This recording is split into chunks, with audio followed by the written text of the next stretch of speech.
Hi, folks. This presentation is called Higher Education Tectonic Shifts and the Innovator's Dilemma. My name is Leonard Board. I've been a trustee at FIU for 6 years. I have been appointed by Chair Colson to chair the Finance and Facilities Committee. I study computer science. I have been a tech entrepreneur and have sold 3 tech companies to Fortune 500 buyers. I think there's a 4th one coming. And I've lived in Miami since 1982. Tectonic shifts. Tectonic shifts happen in society when unexpected events force widespread experimentation around the new idea. An example of that was World War II. American men went to war. American women occupied their slots in the labor force, and women never looked back. They now represent 47% of the labor force. They demonstrated that they could do the job. Similarly, in Y2K, remember that problem in the year 2000 about software? We hired a bunch of software engineers, and today those guys have proved that they are amazing engineers, and they lead Alphabet, Microsoft, and IBM are all headed by Indian-born engineers. And today the pandemic is forcing a global experimentation with remote teaching. And online education will explode, or could, in this shift. So it's here. The tectonic shift is here. We see these headlines. We see American University reversing courses and only online. The changes are coming. And let's understand how a disruption is absorbed, how it establishes itself. So the yellow line is market share. And the blue line are the different segments of the population and how they're classified. So I'm an innovator. I'm a guy. I'm always experimenting with new stuff. And, because of that, 80% of the stuff that I look and see, never makes it. But those that do, I hang around for a long time. Then come, and innovators like me or people that adopt innovations. We start sneezing and telling everybody about the stuff that we like. And we are the ones that bring in and recruit the early adopters. And those early adopters become large enough and they start spreading it too, and then an early majority is formed. And there's a point at which, like e-commerce is today, that it is harder to resist than it is to adapt. Let's give you an example. Music subscription versus music on a CD. If you refuse to subscribe to music and you want to continue to buy CDs, good luck. The tipping point happened. Everybody in the music industry realized that that was the future, and that is almost the only thing that you can do. So online education was coming, but slowly. Now, the tectonic shift will compress the adoption cycle. That time frame will become smaller, and it will get adapted quicker. I am an early adopter. I was a customer in the year 2000. I didn't place much orders, but look at the progression as the technology got better, as the offering got better. It is now much easier to buy through Amazon and get it the next day than to drive to Home Depot or to Macy's or whatever and get your stuff, right? But the tectonic shift needs, for it to be accelerated, it needs an underlying infrastructure. And that minimum condition for online education is streaming video. In the year 2012, the minimum threshold to stream video, which is 5 megabits per second, I have 100 megabits per second at home, and I assume a lot of you also do because it's not that expensive. It costs $50 to have that. But the average American now has over 17 megabits per second, which allows them to stream HD quality video. So we think that everything, and look, because of that, this is possible. This would have not been possible in 2012. Want to guess what other challenger emanated from this infrastructure in 2012? It was Netflix. Prior to that, Netflix, it was hard to work it. Now it is replacing cable systems. I became a cable cutter 2 years ago, and I don't miss it at all. I don't even know what cable was anymore. It's so easy to do it via online streaming. So all the conditions are there. The infrastructure there. There's a tectonic shift it's all teed up. And I think that there's a perfect petri dish for this to really evolve and become mainstream. Our primary students, young adults, were born in a digital world. Digital is reality for them. It doesn't exclude the reality, but it is part of their reality. Their social engagements are through digital. Esports is growing like weeds. None of us probably that are watching this presentation can understand why 1.5 million people go online to Twitch to watch 4 against 4 of an online video game. We don't understand that because we were not raised in that environment.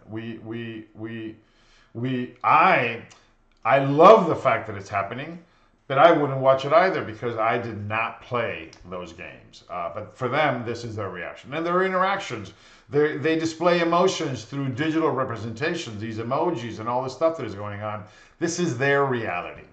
We talked about the infrastructure, and now there's acceptance. You know, the parents, adults, working adults, 40% of the U.S. labor force is working at home. So if you can work at home, if you can work through Zoom, why can't you learn through Zoom? So that's what you know, the conditions that are set to the perfect petri dish, if you will, that will allow this nascent course offering that is growing very quickly to be accepted and adopted. Innovation is prevalent in platforms, and we're only seeing the tip of the iceberg of what is to come. And I think down the road, the same competitive set of the mom and pop store, call it a sneaker store, competing with the online player that has all the brands, all the sizes, all the colors, and delivers it at a better price the next day, versus the local mom and pop living off the customer set that walks in through the door. I use the same parallel of imagining a teacher with a webcam competing with a platform that has artificial intelligence and machine learning tools to interact with their students. The challenges, which is not very obvious today, will become very obvious down the road. So platforms have developed and used new methods to interact with learners, and there's money. There's money coming into this industry, to this business, to our sector. Large VCs believe that they can disrupt and create value. So let's see what VCs and incumbents pursuing innovative online educational solutions are doing. So why are they coming? What's attractive of our industry, of our business, of degree granting post-secondary institutions? What's attractive about them? This is a heavy slide, so I'm going to go point by point. The first thing is to spend money. You know, $604 billion are spent in this industry. Is that big? The total soft drink business is about 1/3 the size. Total beer sales are about half the size. So this is big. Where is that money being spent? Well, 63% of that money is public universities. That's us. Is $600 billion a lot of money? Well, if total e-commerce sales just getting over $1 trillion, online education, the potential of online education is about $600 billion. So it's a large, large chunk of industry that is going to be disrupted. So, you know, that's on the revenue side. Let's look at these high cost structures that I make a point of showing.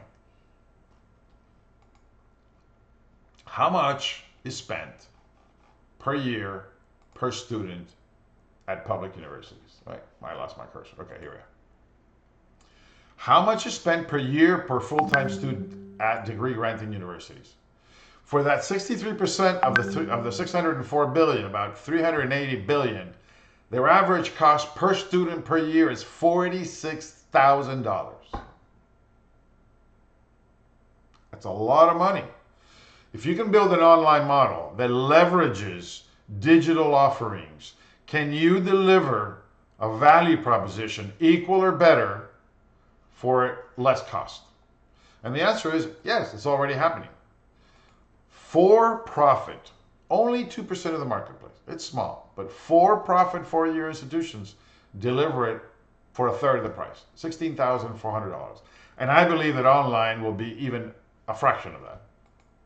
So there's a lot of money and the cost structure is expensive. Let's see. The conclusion of those two elements is that we are a target. Folks, I believe that there is a lot of money and there will be a lot of people going after our students.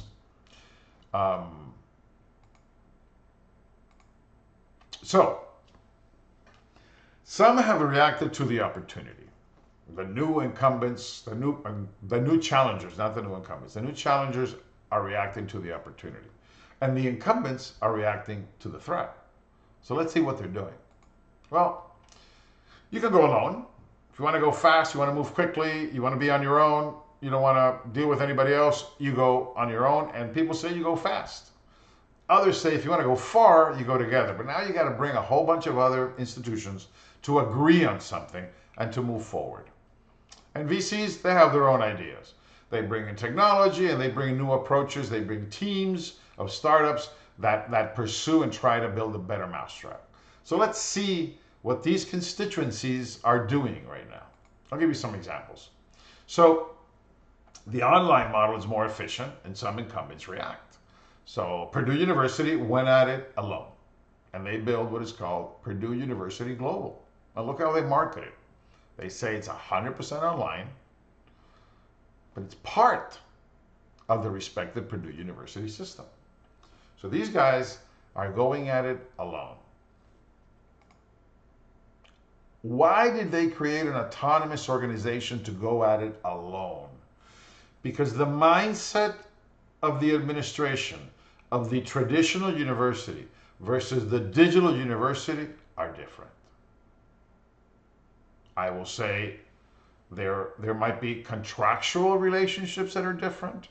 There might be content creators that are different, but the digital delivery is different. So you can't think buildings, you think websites. You can't think, there's so many differences in the digital and traditional. I'll go through these as we move forward. But you need a separate mind, you need a distinct mindset to be able to achieve it. Now let's look, so we went at it alone, that's what Purdue did. Let's look at when you go at it together. Harvard and MIT recognize the threat or the opportunity that online learning provides, and they put together their alliance. So let's look at what they did. So they have Harvard, MIT, Berkeley, Texas University, the Australian National University, the University of Queensland, Berkeley, Brown, Caltech, Dartmouth, Cornell, McGill, and et cetera, et cetera, et cetera. The University of Chicago, the University of Toronto, the University of Pennsylvania. Look, all these people got together, all of them. Let that sink in. They all got together. They created an online platform. They're all sharing content against the guy who's going at it alone. Who do you think will win? Interesting. Georgia Tech is delivering for this. Their contribution is an online master's degree in analytics that costs $10,000. So they're producing these offers. And what have they achieved so far? 2,800 courses, 34 million registered learners that have enrolled in 100 million courses. Nice stats, but nothing compared to what's coming. So we looked at going out alone, we looked at alliances, and let's look at some of the VC back us all. This is a marketplace that allows any content producer. You want to teach guitar lessons, you can teach guitar lessons here. You want to teach math, you can teach math. And they have 150,000 different online learning courses. It's amazing. And they have received funding from the venture capital world. Another VC-backed Coursera looks for institutional partners, not the individuals, but for institutional partners. And think about that, 233 of them versus us. Let's see what they've done. Coursera. They've raised money. They have registered 71 million learners from around the world. They have almost 4,000 courses, 13 professional certificates, and 20 master's degrees, 20 degrees. This is just starting. And let's see who they have. So they have, this is a different mix. Although they have universities, there is a lot of corporations here. So if you want to learn how to become a master at Amazon Web Services, you can learn that here. You can get certified. If you want to take a Carnegie Mellon University, you can do that too. If you want to take Google Garage courses, you can do that too. Duke. So they have a mix of companies, global universities, and all of them are sharing in that platform for the benefit of their 70-some million learners. So again, going out alone, building an alliance, VCs come in and they have alliances and they also have marketplaces of courses. So there's a variety of offerings coming. Let's look at what is available in Coursera if I was going to look for an online degree. So the first thing is that I have a Master's of Computer and Information Technology from who? From the University of Pennsylvania. $2,500 per course, 10 courses, $25,000. It's the only online Ivy League master's degree for those without a computer science background. But that was too much money for me, so I want something a little less money, so I find another offering, which is Arizona State University for $15,000. And the point that I'm trying to make here is that these platforms offer selection, they offer variety, they offer choice to meet many needs and many budgets. That's what we're up against. And it's hard for a single player to compete with all these offerings. In edX, that second platform that that was formed by MIT and Harvard, what is there? Well, if I want to take a master's degree from the University of Texas at Austin, it's $10,000. But the University of Texas at Austin, well, look at the rankings that they have. Number 10 in computer science, number 8 in artificial intelligence, 8 and 7. This is an accredited, highly pursued university that now allows for a fully online course for $10,000. For a fully online master's degree for $10,000.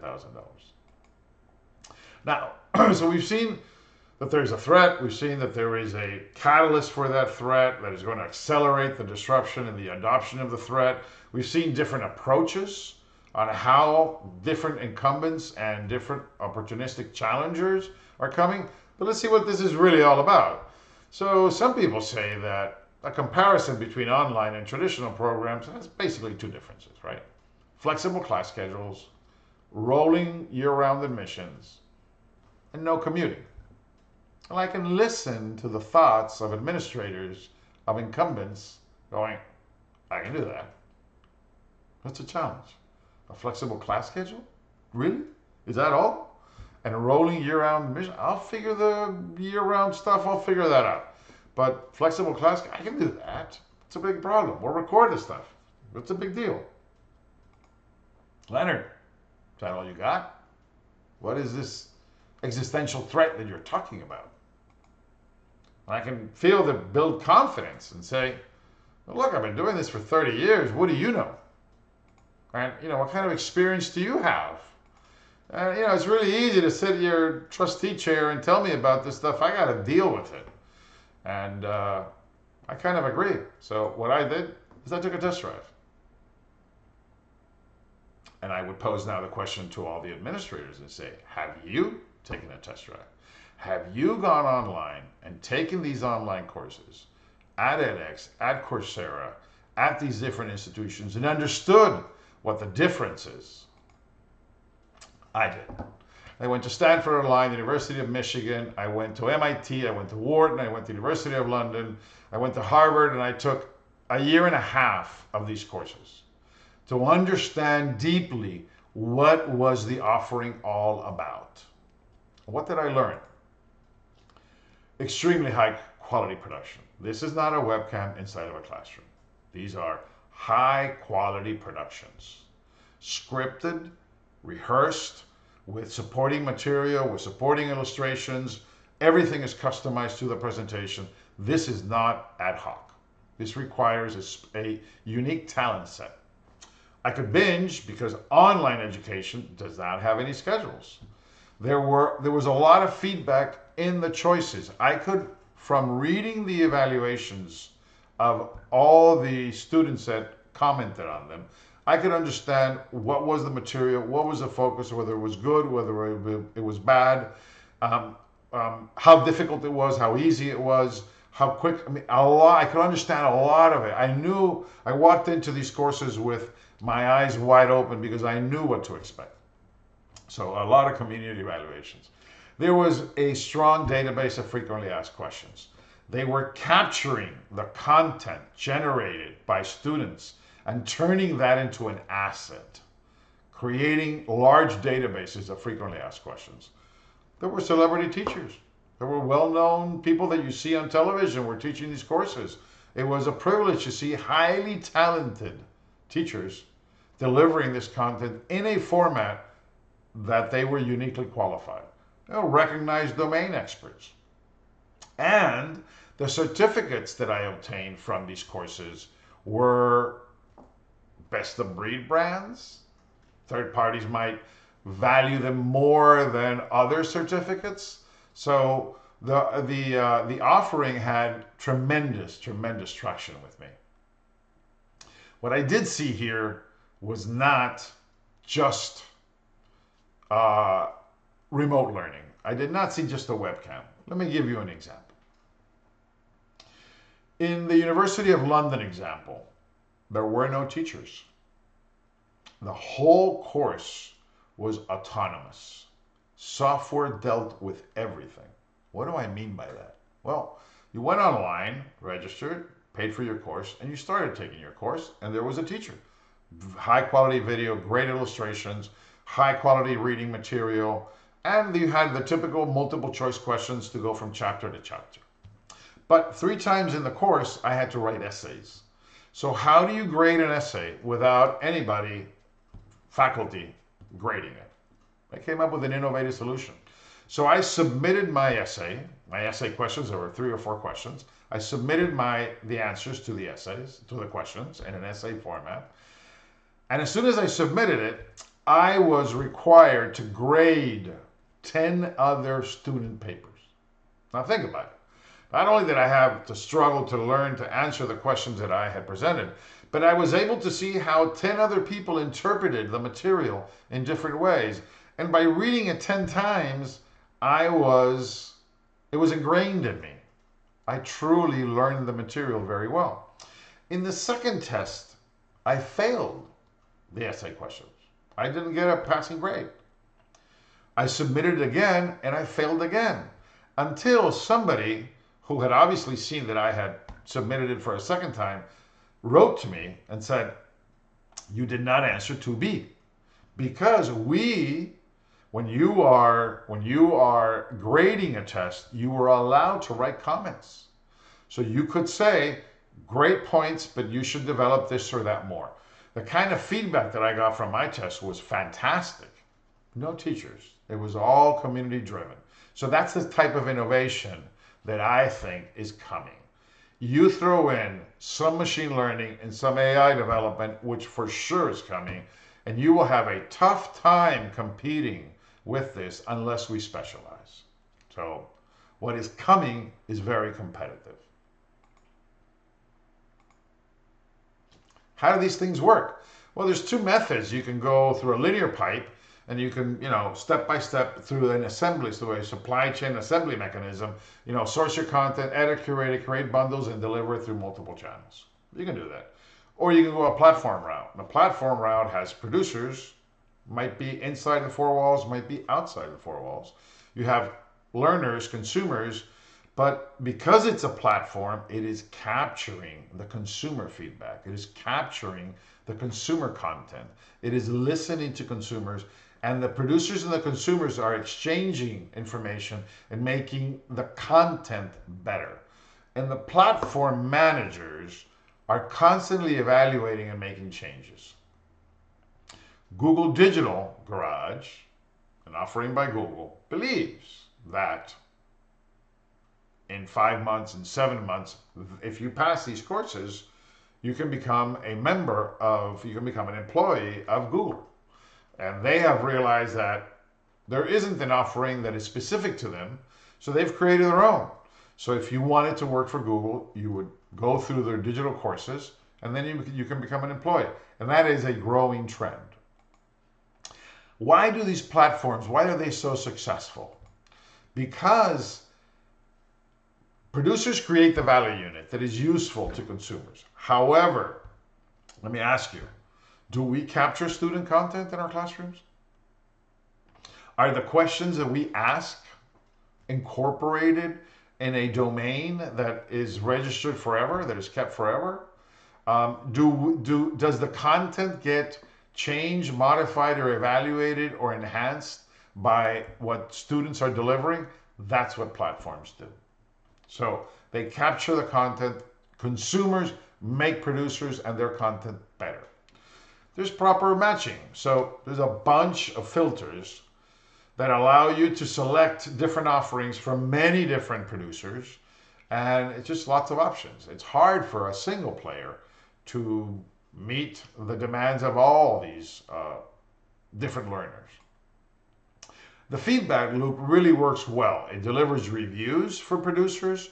Producers can now understand the successes and the failures that they have, and they adapt their content to meet the demands of consumers.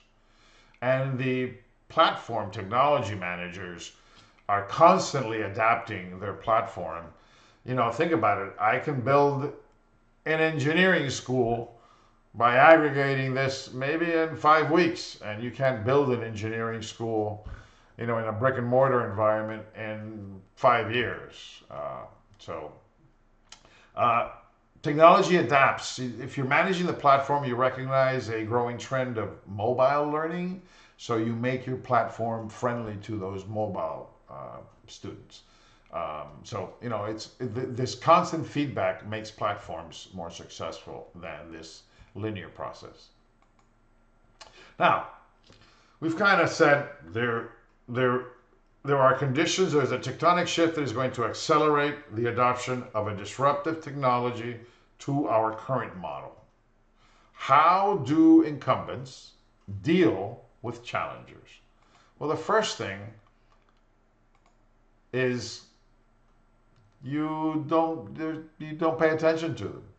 Because at the beginning, online education, how many students can they take? That typical thing, let's look at the mall, 10 years ago, 2010, e-commerce is coming, and you go, what do you mean e-commerce is coming? And did you see at Christmas, my mall is filled up. There's so many people, I don't have parking for them. Yeah, but some are going online. Well, let them go online. Those are the crazy ones. Those are not the ones that and the model keeps growing. So the first step is, myopia.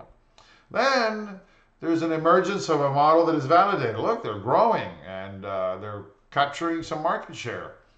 Well, but how? So I find Macy's, the CEO. Every time I open up a new store, I sell $20 million more. What's wrong with my model? Well, eventually, the mousetrap that is being built online and online e-commerce is going to beat you. Yeah, but do you want me to stop building stores and focus on this nascent online model? Or do you want me to continue to deliver financial results to the model? Well, we have the same situation, so we avoid pain, the pain of change, the pain of taking action, of realigning resources from my balance sheet towards this new model. Why do it? But then the tipping point happens. Critical mass is adopted, critical mass is achieved, and it's too late. The businesses cross over, the new business model beats the old business model, and the incumbent fails. And inertia is what drove us into that environment where at the beginning we didn't believe it, then it was kind of painful, and then, I can't stop doing what I do.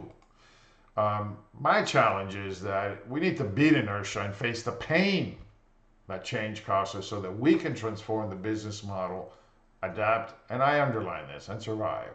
I really think that this is an existential threat. Folks, change is slow. In 2010, he would have told the CEO of Macy's that an online threat is coming, and the guy would have shrugged off and he said, "Have you seen Black Friday? 17 blocks of people here lined up since 2 o'clock in the morning just to get into the store. What are you talking to me about?" But then change happens really fast.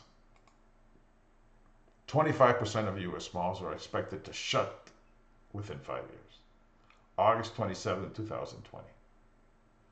Giving them a new life will not be easy.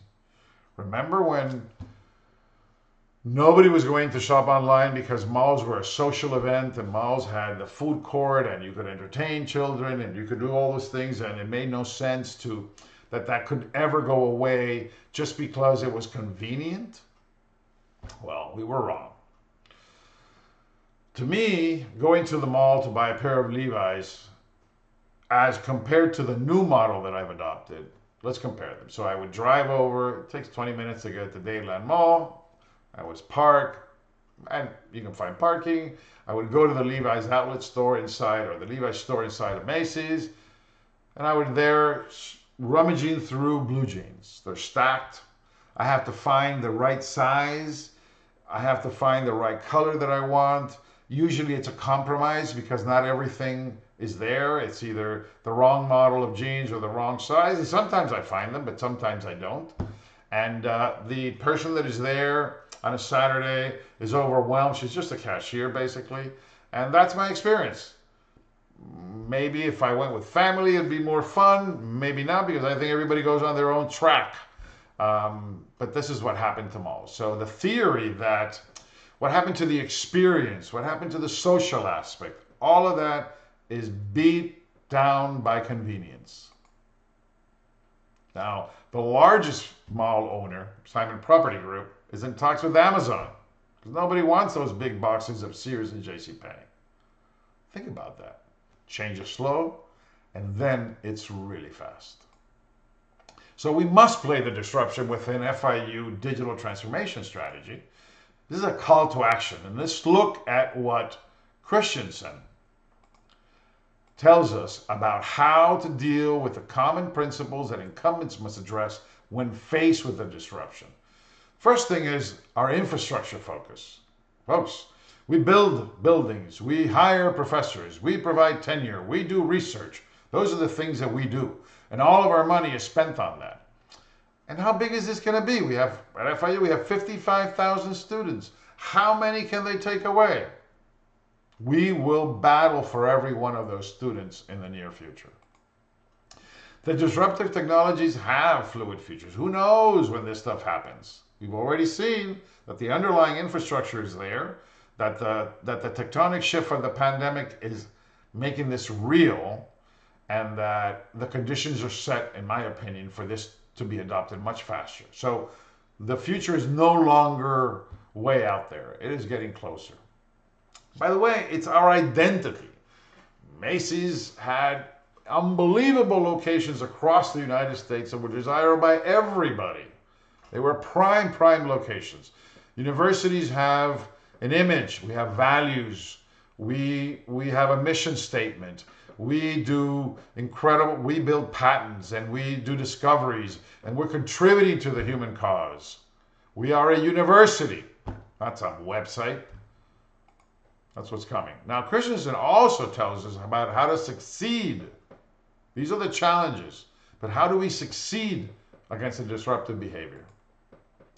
Well, let's take the disruptive technology and not plant it on everybody that's coming, but find the customers that are active in that environment and pursue those customers, not a binary environment where we give up our 55,000 students and no, let's transition.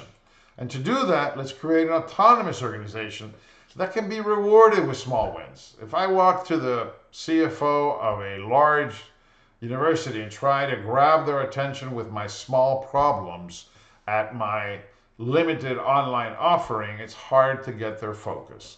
So you need to create a new organization like Purdue did, or an alliance like MIT and Harvard did. In that autonomous organization, you're going to fail. You have a different DNA. You have a digital DNA. You're going to fail. You're going to fail often, and that's okay. It doesn't matter. It's part of the process. And now, we're going to leverage the resources available for the larger institution, but don't treat me as another. Do not load me up with paperwork and processes.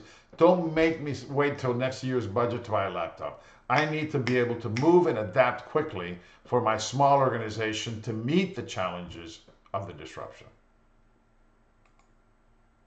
We do that by following some framework. This is a McKinsey framework of digital transformation at FIU. And sincerely, there are elements that we are already pursuing. But I think that we need to create an organization that focuses on the digital transformation, not just react to it, but pursue it. And I want to take a second here to stop and say, focus on this. Let's not think about thinking about it. Let's decide and move forward. Companies rarely die by moving too fast, and they frequently die from moving too slow. I love this. The goldfish is in a small fishbowl, and it's taking a one shot. If it fails, it won't make it. It's going into a larger bowl. It's embracing the change, but it's taking that one shot. We don't need to be that brave, but let's keep that image in mind when we're thinking about the action that we need to take. We need to be courageous moving forward. Let me take a second to distinguish between remote learning and online learning. Remote learning, it is just a webcam inside of a classroom. It is scheduled. Lectures are small groups. They're engaging and effective for students who prefer classroom learning, and professors interact with students, through remote office hours. Online learning is much more than this, but it is from day one. It is packaged and offered. Students work at their own pace. It requires independence. It requires motivation. And it's convenient for students who prefer flexible learning options. Making that one distinction. Now, I've told you about the threat. Let me throw some questions at you. Things that I think of as an entrepreneur, right? So, static content. Geometry was invented, a long, long time ago. Euclid was around, 300 BC. Geometry probably hasn't changed. I'm going to take a guess in 600 years. Why do we need, in the State University system, why do we need 50 teachers to teach a static content? Or 100, I don't know how many we have.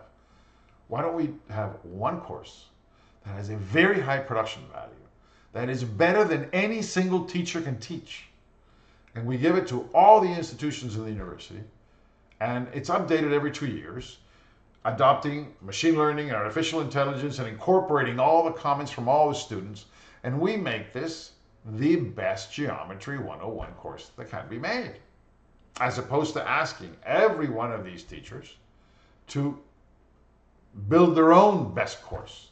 Let's all get together and build one for static content, for content that does not change often. Those can be production values that can be circulated. By the way, if we do it for the public good, why don't we share it with anybody that wants it? Questions. There might be very good reasons why this is a fool's dream, but I question. Questions that I have. Can we as trustees understand the needs of an 18-year-old that are born in a digital world? Can we really make the argument that we know what is best, that we know what they want, that we can anticipate it and deliver it?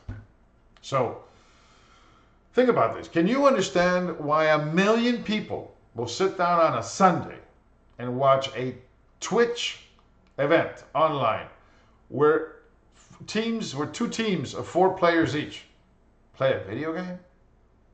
Can we understand that? And if we don't understand that, do we have the necessary skill sets to deliver and to guide the institutions that we have a fiduciary responsibility to protect? Can we anticipate the change and meet the disruptive challenge? Do we as trustees understand the technology to help guide the digital transformation that, want it or not, is coming. Some questions I have. Do we build an autonomous organization at the state level and create an online university for all Florida students? I don't know. Do we allow each university to build their own? Do we join platforms? Do we accept accredited online courses to be transferred into our institutions? We need to start to get ahead of these things, because all of these things are going to come at us, and we need to start moving. If a fully online degree, do we have open enrollment? Does somebody need to give us a test to get in? If there's no incremental cost per student, why don't we open it up to anybody that wants to enroll? Why not? How much should a fully automated online degree cost? How much? What's the incremental cost? If we're a public institution, should we give it to all of our residents? Questions I ask. Should we focus our resources online and stop adding square footage to our institutions? Is it that time yet? Can we deal with the pain of realigning our strategic plans and focus on this? Questions I ask. I think I have more questions, but I think I've asked enough. In any case, I appreciate the attention. Thank you very much for spending some time today on this material, and looking forward to more conversations on this. Folks, have a great day.